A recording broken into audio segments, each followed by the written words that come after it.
Hi, Jake here.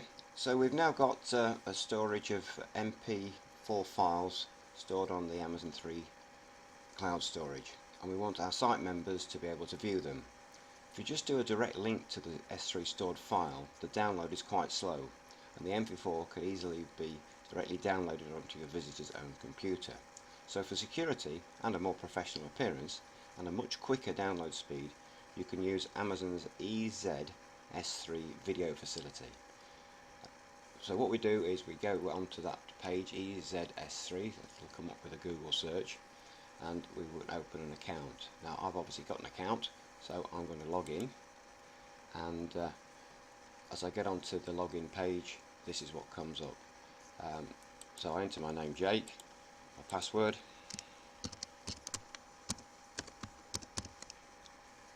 remember my ID on this computer, log in, and this is what comes up. Now we want to manage our players, so we go on, we're talking about MP4 in this particular case, so we go on to manage players, and we want to actually find the list of files that we want to be able to convert to video. So the one we were working on last time is the get response training, so if we press on that, this will come up with the individual files that we downloaded, the MP4 files. So we'll select the first one we want to do, which is the welcome file, and press create player.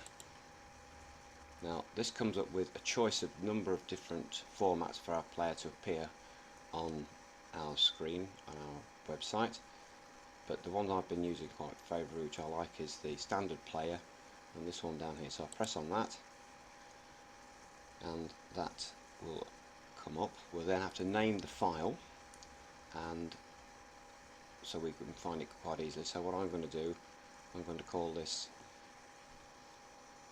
GTR1.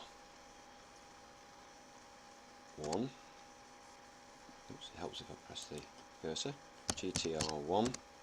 Now that again has got no gaps in it, so this is how that will identify the get response training. Sorry, let's redo that. Get response training 1. Okay, so we've gone down there. We'll go a bit further down. That's the standard size it comes, which appears okay.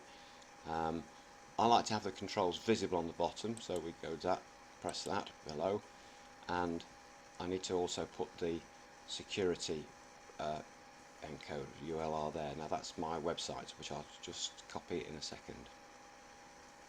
So I've copied my URL address and pasted it to the clipboard, and I click it in there, paste it in, and there we go. Then I press create player, and what it'll come up with is a player there which I could watch if I wanted to, but it'll also come up with the HTML code, which is the code I need to bed into the site later on. But now, because I'm going to create several video players here, I'm going to select this code.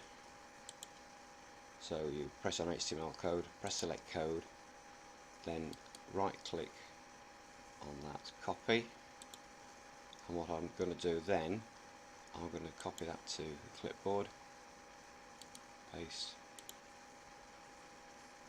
and that's my first. Just give it a second one. So that's the code of my first video that we've created. So we go back to view all folders again, and let's start the second one.